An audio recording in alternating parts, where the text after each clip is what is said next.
الحمد لله نحمده ونستعينه ونستغفره ونستهديه ونعوذ بالله من شرور أنفسنا ومن سيئات أعمالنا من يهده الله فلا مضل له ومن يضلل فلا هادي له أشهد أن لا إله إلا الله وحده لا شريك له وأشهد أن محمدا عبده ورسوله وصفيه من خلقه وحبيبه بلغ الرسالة وأدى الأمانة ونصح للأمة وجاهد في سبيل الله حتى أتاه اليقين اللهم صل وسلم على سيدنا محمد في الأولين وصل وسلم على سيدنا محمد في الآخرين وصل وسلم على سيدنا محمد في كل وقت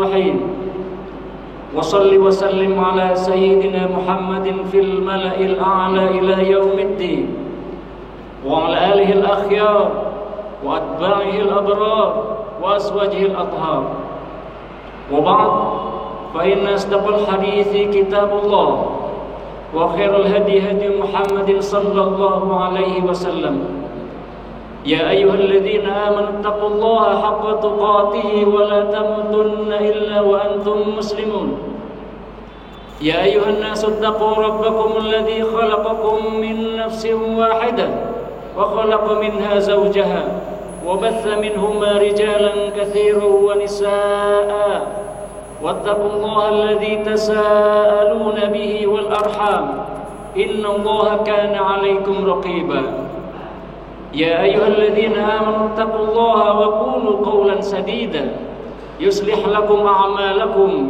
ويغفر لكم ذنوبكم ومن يطع الله ورسوله فقد فاز فوزا عظيما إخوة الحضور hadirin sekalian, sebagian orang ada yang mempertanyakan tentang sebuah ayat yang diturunkan oleh Allah Subhanahu wa taala di dalam surat Ali Imran.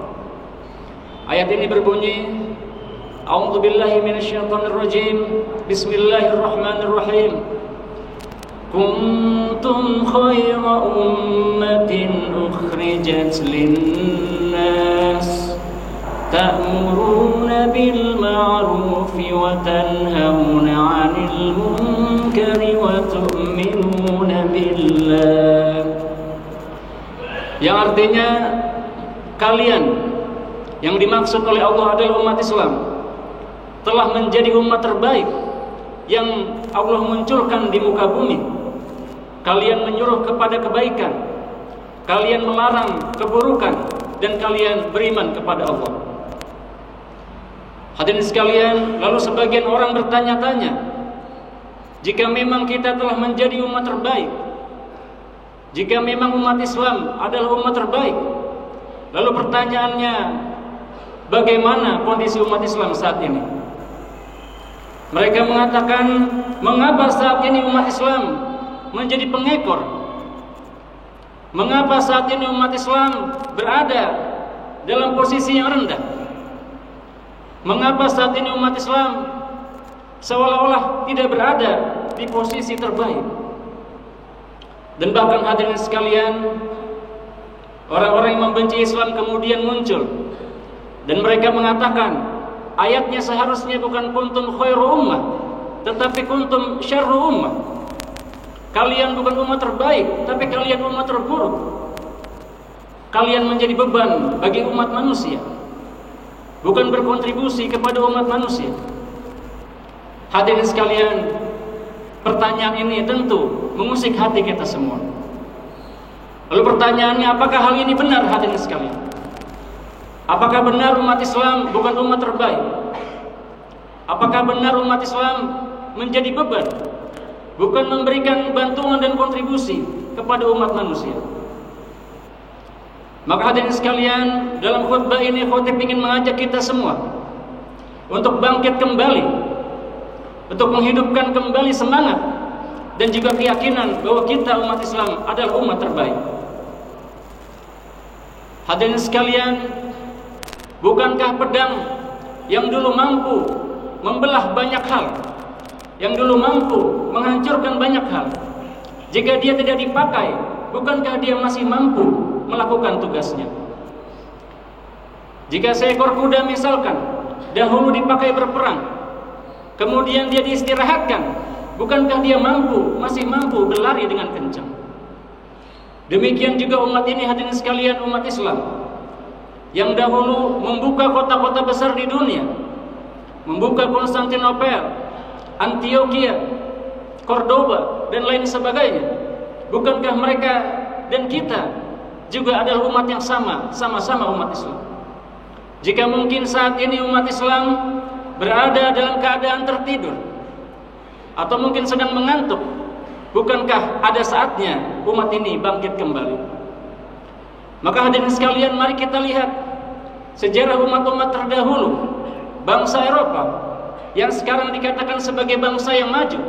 Bukankah mereka dahulu juga berada dalam masa kegelapan? Salah satu dari raja Eropa, Raja Louis XIV, hadirin sekalian, yang memimpin Perancis di abad ke-17, ternyata dikenal sebagai orang yang jarang mandi, hadirin sekalian. Orang-orang Perancis pada masa itu bahkan tidak bersuci setelah mengeluarkan kotoran besar maupun kotoran kecil. Dan mereka di istana yang sekarang dikenal dengan Istana Versailles, di pojok-pojoknya pada masa itu para pejabat masih terbiasa buang air kecil di pojok-pojok istana. Ratu Elizabeth I, hadirin sekalian, yang dulu menguasai wilayah Islam yang kita kenal sebagai Andalus. Ratu Isabel ini, hadirin sekalian, menurut catatan sejarah hanya mandi 2 kali dalam hidupnya. Dan kemudian anaknya, hadirin sekalian, Ratu Isabella II, dia pernah bersumpah tidak akan mengganti pakaian dalamnya sampai salah satu kota yang sedang dikepung bisa ditaklukkan. Dan ternyata pengepungan berlangsung selama 3 tahun, dan selama itu pula dia tidak mengganti pakaian dalamnya. Dan hal itu yang kemudian, hadirin sekalian, membuatnya menjadi sakit dan mengakibatkan kematiannya. Demikian, hadirin sekalian, di saat umat Islam sudah terbiasa mandi, sudah terbiasa bersuci, mensucikan hadas besar, hadas kecil, saat itu orang-orang Eropa masih takut mandi. Mereka berkeyakinan air itu saat dipakai mandi membuat pori-pori kulit menjadi lebih besar dan membuat mereka rentan terkena penyakit. Karena itu bahkan sampai salah satu raja Inggris, James pertama, terkenal sebagai orang yang juga jarang mandi, hadirin sekalian. Karena itu mereka terbiasa menggunakan parfum secara berlebihan karena bau tidak sedap yang menyebar dari tubuh mereka. Dan di saat itu, hadirin sekalian, umat Islam sudah membangun berbagai pemandian-pemandian umum di Andalusia dan di berbagai tempat lainnya, di Maroko dan lain sebagainya, yang bukti-bukti kebesaran itu masih bisa kita saksikan sampai hari ini. Maka hadirin sekalian, jika bangsa-bangsa tersebut saja mampu untuk bangkit, maka pertanyaannya, bukankah kita lebih mampu lagi daripada itu? Maka bukankah kita lebih berhak untuk bangkit daripada mereka? Maka hadirin sekalian, meskipun sebagian dari kita merasa umat Islam sedang tertidur atau mungkin sedang berada dalam kondisi kemunduran, maka sesungguhnya kebesaran-kebesaran umat Islam masih tersisa di muka bumi sampai hari ini. Hadirin sekalian, salah satu ciri dari masyarakat muslim adalah bagaimana mereka menghormati keluarga. Hadirin sekalian, seburuk apapun, semundur apapun masyarakat muslim, mereka selalu menghargai keluarga. Mereka menghargai orang tua mereka. Mereka menghargai hubungan suami istri yang sah, yang itu mereka jaga dari generasi ke generasi. Hal ini, hadirin sekalian, yang membuat pertumbuhan umat Islam di dunia begitu cepat dan dianggap sebagai pertumbuhan komunitas agama paling cepat di muka bumi saat ini. Dan jumlah umat Islam, hadirin sekalian, saat ini kurang lebih 1,9 miliar, melebihi jumlah penduduk Cina yang sekitar 1,4 miliar, melebihi jumlah penduduk India yang sekitar 1,45 miliar. Dan hadirin sekalian, di Eropa saat ini mereka merasa takut dengan pertumbuhan umat Islam. Salah satu penelitian tahun 2019 yang ditulis oleh Alexander Rostand dan Pierre Rostand mengungkap bahwa jika pertumbuhan umat Islam tetap seperti ini dan angka migrasi tetap seperti ini, maka yang terjadi hadirin sekalian, 1-2 abad ke depan sebagian negara-negara Eropa akan berubah menjadi negara-negara mayoritas Islam tanpa perang. Mengapa hadirin sekalian? Karena penduduk Eropa, sebagian dari mereka tidak mau menikah. Sebagian yang lain lebih memilih prostitusi dan pornografi daripada menyalurkan hasrat mereka kepada pernikahan. Sebagian lagi lebih suka menikah dengan sesama jenis, laki-laki dengan laki-laki, perempuan dengan perempuan. Akibatnya hadirin sekalian, pertumbuhan penduduk Eropa rata-rata hanya sekitar 1 anak per keluarga, yang itu tidak cukup untuk menjaga sebuah peradaban. Sedangkan di sisi lain, keluarga-keluarga muslim, baik yang sudah tinggal di Eropa maupun yang pendatang, rata-rata memiliki anak lebih dari 2 dan bahkan 3 atau lebih. Yang ini akan membuat nantinya hadirin sekalian, menurut penelitian tersebut, Prancis akan menjadi negara mayoritas Islam, Inggris akan menjadi negara mayoritas Islam, Swiss akan menjadi negara mayoritas Islam jika semua itu tetap berlanjut. Maka hadirin sekalian, di sini kita melihat Allah Subhanahu wa taala benar-benar mewujudkan salah satu firman-Nya, wa annal arda yarithuha ibadiyas salihun, dan sungguh bumi ini akan Allah wariskan kepada hamba-hambanya yang soleh. Maka hadirin sekalian, sebenci apapun orang-orang terhadap Islam, seiri apapun orang-orang terhadap Islam, mereka tetap tidak mampu menghentikan pertumbuhan umat Islam. Yang kedua hadirin sekalian, yang dapat kita saksikan dengan mata kita, tentu saja adalah bagaimana syiar-syiar umat Islam masih tetap hidup di atas muka bumi. Kita tahu bahwa orang Yahudi diberikan kesempatan dan juga kewajiban untuk beribadah di hari Sabtu hadirin sekalian. Tapi jika kita datang ke berbagai tempat di dunia, kita tidak menyaksikan hari Sabtu mereka seramai itu hadirin sekalian. Dan di negara-negara Kristen, orang-orang Kristen diberikan kewajiban beribadah hari Minggu hadirin sekalian. Dan kita tidak menyaksikan di hari Minggu.